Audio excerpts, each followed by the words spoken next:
Yo, what's good, YouTube? It's your boy IntroSpecktive, and welcome back to the IntroSpecktive Podcast over here on UCast Studios. Make sure to subscribe to UCast Studios to get not only my podcasts, but all of the great content that this channel offers. Always great working over on this channel, doing this podcast every week.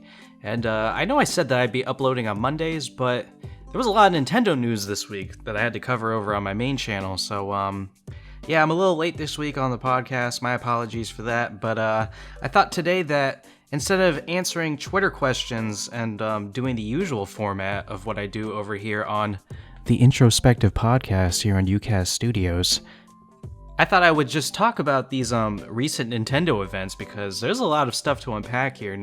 September has been quite the month so far if you're a Nintendo fan. And if you're a Nintendo fan, you know that 2020 hasn't been the most exciting year, obviously, and a lot of people had been quite disappointed in how Nintendo has been dealing with this year, despite COVID, despite, you know, all the drawbacks and everything that's been going on. People still seem to be under the impression that Nintendo should just be churning out whatever it is, and that has led to a lot of disappointment.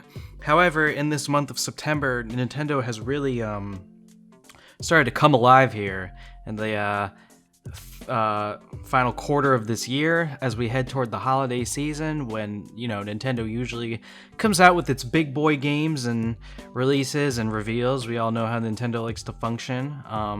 So I'm excited to see what they have in store because we've seen some big titles come through in the past on the Switch during this time of year. We've seen Mario Odyssey, Smash Ultimate, so there's a lot of really great stuff on the horizon, hopefully. And even if it's not during this holiday season, I feel like Nintendo is really getting back on track and back into the swing of things after quarantine and the pandemic has really taken its toll on the world and the work load that Nintendo can provide and get done for us ravenous fans. So the first big reveal has been this Mario Direct, 35th anniversary to Direct. The rumors were true.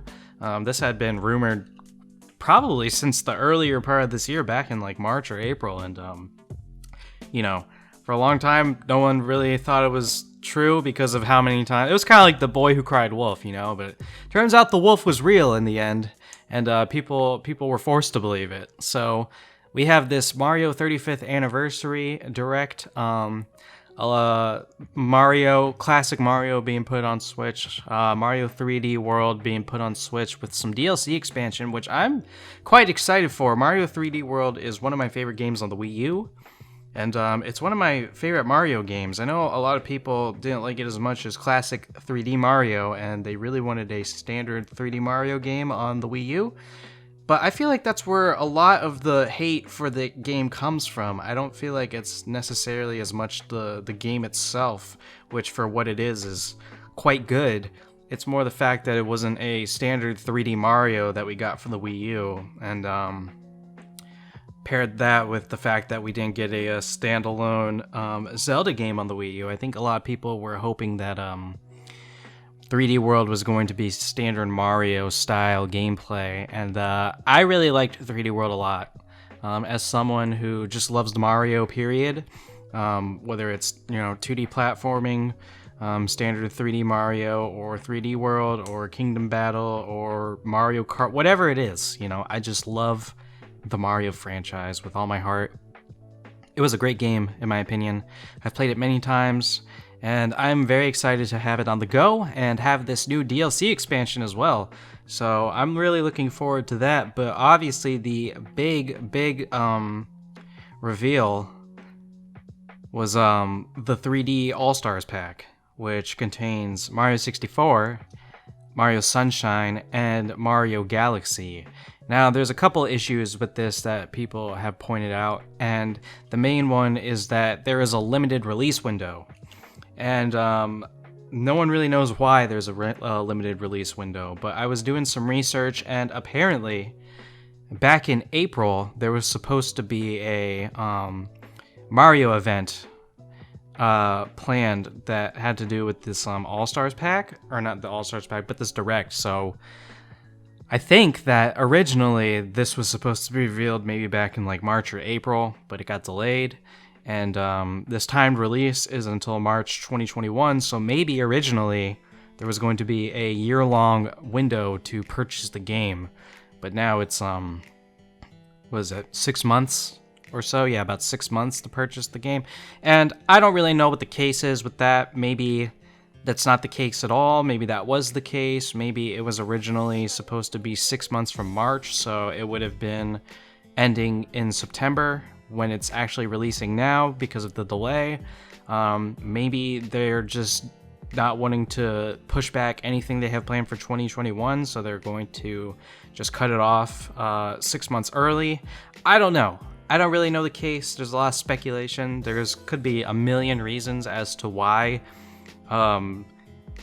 this limited release thing is happening and when the actual direct was supposed to come out, or when the direct was actually supposed to come out, and what Nintendo's original release plan and marketing strategy and all of this, all the logistics of it were supposed to be. But the reality right now is that there's a 6-month release window on it. Physical pre-orders are going out the door, left and right, selling like hotcakes, as expected. I mean, Nintendo really only has to repackage Mario for people to, go absolutely nuts for. And people are saying, oh, it's, some remastered Mario is $60. Hey, at least, they're not charging $60 per.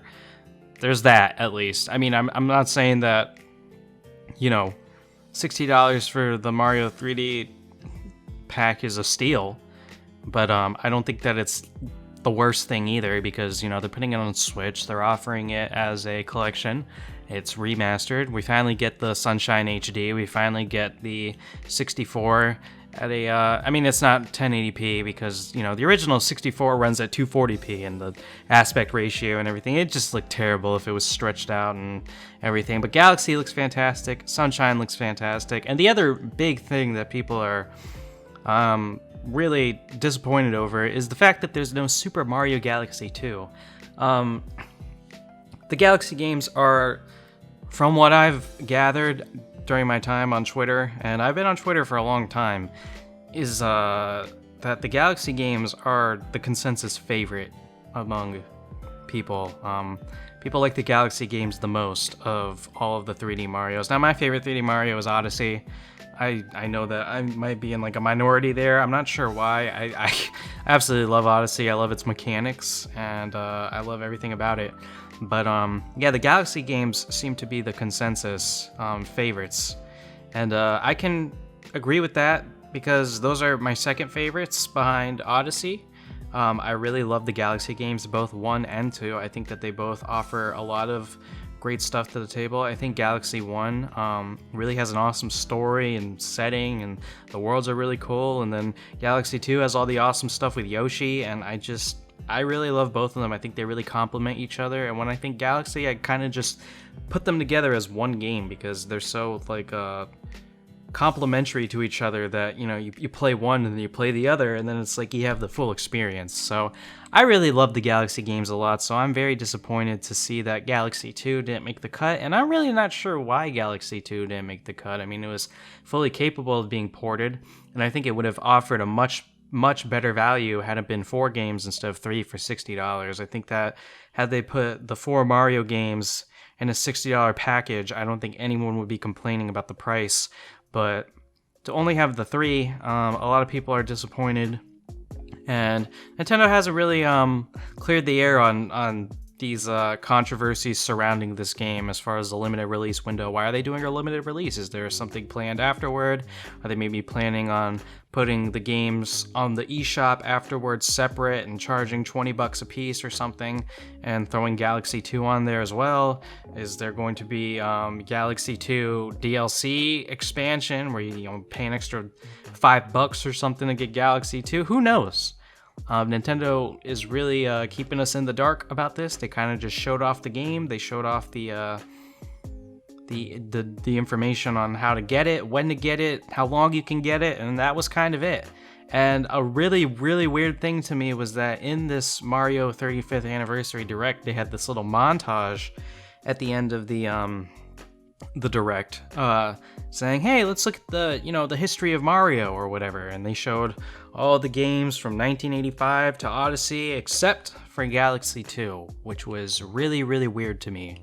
It's like Galaxy 2 was part of the Mandela effect or something, It was really bizarre to like just have them completely gloss over Galaxy 2, which is like one of their best-selling games of all time, period. Not just Mario, but just in Nintendo's history. I mean, it's on the number one selling console for Nintendo, which is the Wii. If you don't count the DS. I'm not sure if the DS outsold the Wii, but I'm pretty sure it did. But if you're talking TV console, then the Wii is by far the biggest seller. The Switch is probably going to surpass it eventually, the way it's kind of skyrocketing right now. But yeah, I don't understand why you take one of the highest selling games, if not maybe it could honestly be like the highest. I'm not sure. I have to check the numbers on that. I didn't really do that research before the podcast episode started. That just came to my mind. But Mario Galaxy 2 has to be like in the top 5 highest selling Wii games on the highest selling Nintendo console.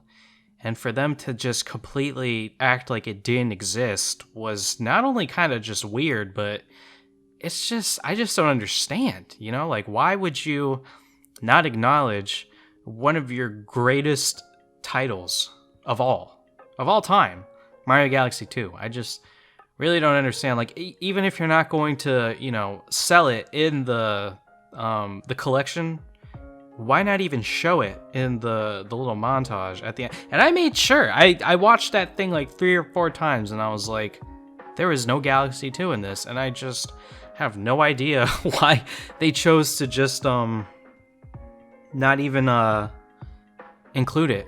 My only like theory, and I know this is a hopeful theory, but my only like theory that I could truly think of like that would make sense to me is that they're making a Galaxy 3 and that they're gonna release like Galaxy 2 sometime toward Galaxy 3 to really push its sales like even more. Like, oh, you played Galaxy on the 3D collection, and now Galaxy 2 is coming out because we have Galaxy 3 coming out next summer or whatever. So, maybe not next summer, but whenever it's gonna come out, if that's the next big Mario game, it could be Galaxy 3. So the theory that I have, at least, is that, oh, maybe they're gonna release Galaxy 2 separately on the eShop to, really build up hype leading up to a Galaxy 3. And I don't know why you would have to build up hype to Galaxy 3. I mean, you just say it's Galaxy 3 and everyone's gonna go apeshit. But I don't know. That might be a marketing strategy that makes sense to me as to why they didn't have Galaxy 2, but nothing really makes sense to me as to why they wouldn't even acknowledge it in the little tribute at the end. I felt it was kind of disrespectful to Galaxy 2. I mean, come on, man. It's one of the all-time greats. I mean, you think of Mario, that's one of the first things that comes to mind is Galaxy. And to not have Galaxy 2 was it was kind of a slap in the face to people who enjoy Galaxy 2 the most. But I think all can be redeemed if that theory of mine comes to pass. And if that does come to pass, I mean, that's going to be unbelievable. I would be overjoyed, but it's wishful thinking. It's just something that comes to my mind. So yeah, the Mario Direct was huge. Oh, also they showed this really weird Mario Kart game at Mario Kart Home Circuit or Home Tour, I think it's called, where you're basically you have like RC cars. And you're driving them around your apartment and you're playing it on your Switch. It looks insanely cool. And if it's as cool as it's advertised, which, I don't doubt that it can be, but like it looks insanely cool. Then it could be like one of the like most unique things in the Nintendo library, period. I mean, that's just that thing can go gangbusters if it really delivers on the gameplay. I mean, that can really, really, really be a huge, huge success for Nintendo. I think it's an amazing idea. I just hope that it executes in terms of the gameplay. And I'm not sure how it's gonna handle like online multiplayer or anything. I don't see it being able to really do online multiplayer. I don't know how that's gonna work. So I don't know. Maybe it's just like you better hope that you have friends and family to play with or something, because I don't know. And I live in an apartment, so I don't really know how I'm going to create my own giant race course in my apartment, which isn't as big as a normal house. But also my dogs are probably going to go nuts and try to destroy my course. So, gonna have some stage hazards, I guess. But it looks really fun, and I'm really curious to see more about it, because that could really be like one of Nintendo's like truly genius ideas, where you're just like, oh man, that's just pure Nintendo magic right there. And we'll see. I really hope that it executes in terms of gameplay and really lives up to the idea, because if you're gonna have something like that, you really gotta nail it, because just seeing something like that is like, oh my god, that's an incredible idea. I really hope that it's as good as it looks. So you kind of just have to nail it at the gate. We all know that when we saw ARMS, we were like, oh man, this is sick. This is Nintendo's big fighting game other than Smash. They're really gonna push this. It's gonna be sick. It's got a lot of cool characters. It's got a cool concept. And then, execution-wise, it kind of fell flat on its face. So I hope that this Mario Kart home game is really, really cool. And I'm super excited to see what comes of it, because I can definitely see myself playing this with my girlfriend, or like when my niece comes over, my nieces or my sister, and, just playing that game with them. I think it would be really, really fun. So, yeah. Moving along from the Mario Direct, we got hit right again directly in the face with Nintendo's other large IP. One of the big three. We have Mario, Pokemon, and then of course Zelda with the Age of Calamity. Now this is a really, really, really cool way, in my opinion, to tell the story of Breath of the Wild's past, the 100 years prior to where Breath of the Wild takes place. Obviously, Hyrule is destroyed. Calamity Ganon is wreaking havoc on everything. It's a very desolate place. But it was once a very vibrant, thriving Hyrule. And I think it's really cool that we're going to get to see the story of that, and the environments, and Castletown, and all of these things. And not only do we get to see this story, but we get to really play it in an awesome way, because if you played Hyrule Warriors, it's a really, really fun game. I mean, it's just a huge warrior style beat 'em up. You're controlling units, you're flailing all over the place using huge abilities, just smashing through waves of soldiers, and it's just awesome. So I think that the Breath of the Wild cast in this style of game is insanely cool, because you get to play not only as Link, not only as Zelda, which I'm really excited to play as Breath of the Wild Zelda, because Breath of the Wild Zelda is actually my favorite variation of Zelda. I think that she is by far the coolest version of Zelda that there is. I think that having the ability to play as the champions is just insanely awesome, because in Breath of the Wild, you have the champion abilities and everything, like, you have Revali's Gale and Urbosa's Fury and all that stuff, Daruk's Protection, and Mipha's Grace, where it like revives you or whatever. And that's cool to have, but you see these champions and you're like, they're really cool, like they were some of the coolest parts of the game. And the fact that you get to play as them now, and they all have like their unique play styles and everything, I think that's going to be insanely awesome.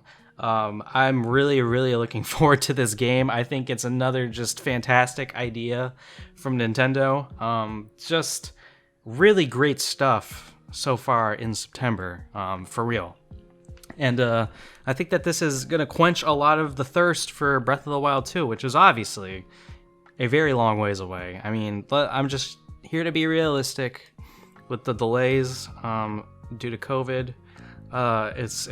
It's not going to be for a while, because a game like that, even if COVID never happened, development for a game of that scale takes several years, and I was honestly surprised that they even revealed a sequel as fast as they did. It was quite impressive. Like, only 2 years after the original game came out, they're already like, hey, we got a fucking sequel coming out, and we're going to not only show it right now, but we're letting you know that like it's in full swing development. So that's pretty crazy.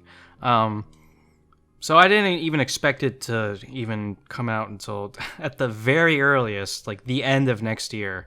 But with COVID now, I think that it's going to be delayed till 2022, which, isn't the end of the world as long as we get it. We know that it exists. We know that it's happening.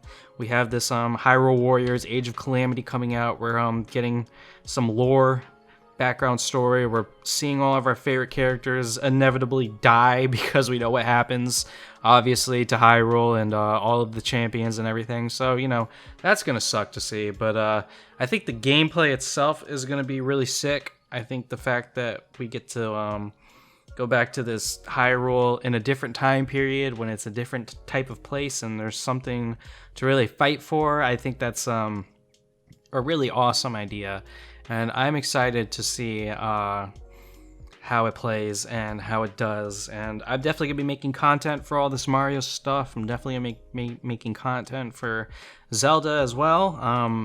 I'm very excited for all of this. And it just, it really, I don't know why I'm like stuttering so much. Oh, did you notice that my cough is like pretty much gone? I've gotten a lot better, and I've been able to be making content. I hope you guys have been enjoying the content on the main channel and everything. But yeah, I feel a lot better, so that's great. But I think that September has really shown that Nintendo is they never really left. We got some stuff throughout the year. We got the Animal Crossing, Xenoblade, Paper Mario. We got Min Min. And I think that Nintendo is coming back even stronger than those releases. And they're like, here's some of our bigger offerings. And I feel like September has kind of been like a Nintendo Direct in itself, like this month so far, which begs the question, and again, this is wishful thinking, but it just makes me feel like, this month might have more to offer in terms of its other big games. Like, what's that one game? Oh, Super Smash Brothers. Yeah, I think that a Challenger Pack 7, is right around the corner, considering that they were all supposed to be done by 2021. I know there was a delay and everything, and I'm not expecting Sakurai to be, busting his ass every day during COVID to provide us with new characters and updates, but I think that given the time frame and the fact that Min Min was released in June, she was, quote unquote revealed back in, what was it, March or April? I say quote unquote because they didn't actually say that it was Min Min, but they revealed Challenger Pack 6 back in March or April, and then she came out in June. And that's 3 months. So even on a normal time frame, that's a little longer than usual. So I have a feeling that either, I'd say probably October would be my guess for Challenger Pack 7's reveal. Not sure when it would come out. Maybe same month. They've been doing that where they reveal the character and then comes out a week or two later. So I'm highly optimistic about seeing the next character. I think Smash Bros. Really needs something big. Like really, really, really big. And I'll tell you why. The last two Challenger Packs have been in-house Nintendo characters. We got Byleth and we got Min Min. We all know the controversy surrounding Byleth. We all know that, Fire Emblem, whatever. I think Byleth is sick. I think Byleth is completely unique and cool, and their weapons are sick, and the characters themselves are really cool. And I just really like Byleth a lot. I mean, that's my take on Byleth. I'm not disappointed. Min Min, also completely unique. Makes total sense. She represents another big Nintendo fighting game. I mean, you have to have an arms rep in Smash. I'm so shocked that they didn't do an arms rep sooner when they did Springman as an assist trophy. I'm surprised they didn't roll out a ARMS character around the time that they put Inkling in Smash, But it is what it is. We have Min Min now, and I think that she's really cool as well. She's also very unique, one-of-a-kind character. So I have no problems with the characters themselves. However, the hype of 2 Nintendo characters in a row, for a lot of people, wasn't as big as, say, a Joker or a Banjo or, a lot of the hype of Fighter Pass 1. So I think that Nintendo needs to come through with a third-party rep, big third-party. I'm talking like Crash. I'm talking, something of that level. I would really like to see Crash Bandicoot. I think that he would fit well. I'm talking like a Master Chief, like something crazy. I'm not saying Master Chief is ever going to be in Smash. I mean, it'd be cool if he was, but I think that that's what Nintendo needs right now, because due to the pandemic, people are only playing Smash Bros. Online, and we all know that online Smash is not the best, especially when played as much as it is. Online tournaments have been a mess. A lot of players have been suffering on Wi-Fi.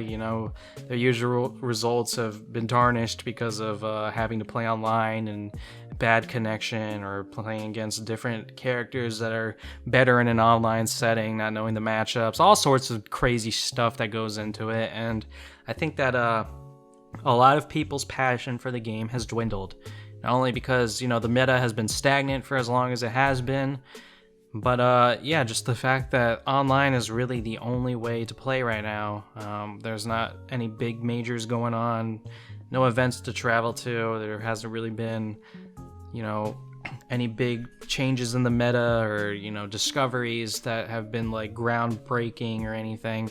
And I think that that's really taking a toll on a lot of people, and a lot of people are stopping playing. And I'm not saying that they're quitting Smash Bros. Some people are, but for a lot of people, they're just waiting for this whole thing to blow over, or for something to reignite their passion for the game. And I think that the thing that is going to bring the most hype to Smash Bros.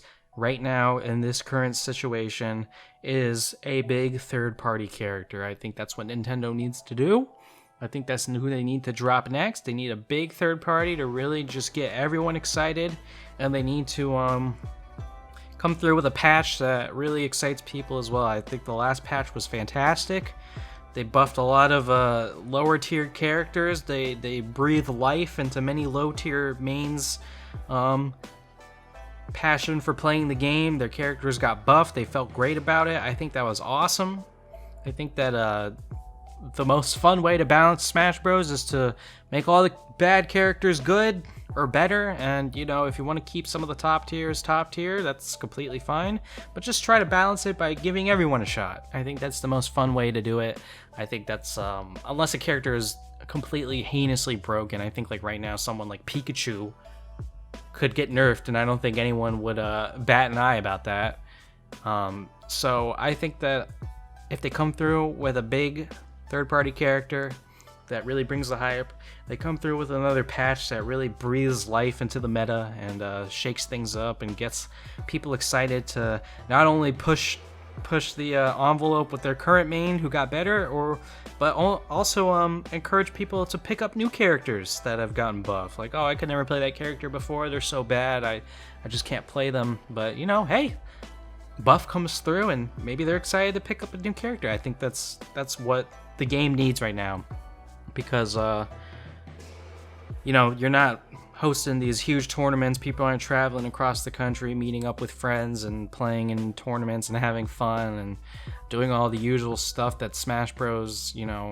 Has to offer. So I think that the game itself really needs an exciting push forward, and I think that a big surprise reveal of the third-party nature and a big patch that really breathes some life into a lot of new characters in the meta is really what the game needs right now, and I'm looking forward to seeing when that happens. Like I said, I think it might be October. I wouldn't be surprised if it was later September. But I'm just really looking forward to not only what Smash Bros. Does, but what Nintendo does for the rest of the year, because I myself on my channel am trying to just do general Nintendo stuff now, so I'm really having a lot of fun with the Mario, having a lot of fun with the Zelda, having a lot of fun talking about directs. I'm really looking forward to having more to talk about with Smash Bros. So yeah, I'm very excited to see what Nintendo does in this last quarter of the year, and I want to thank you guys so much for listening to today's podcast. If you enjoyed the podcast, don't forget to hit like on the video and subscribe to UCAS Studios for more. I do this podcast once a week. With my work schedule, like I said, it's just whenever I have a day off and I can get this podcast in. But I have really been enjoying my time here over on UCast. It's been great, and I appreciate you guys coming over on here, hitting subscribe, and being a part of the community on here. So yeah, thank you guys so much for listening, and I'll see y'all next time. Have a great day. Deuces.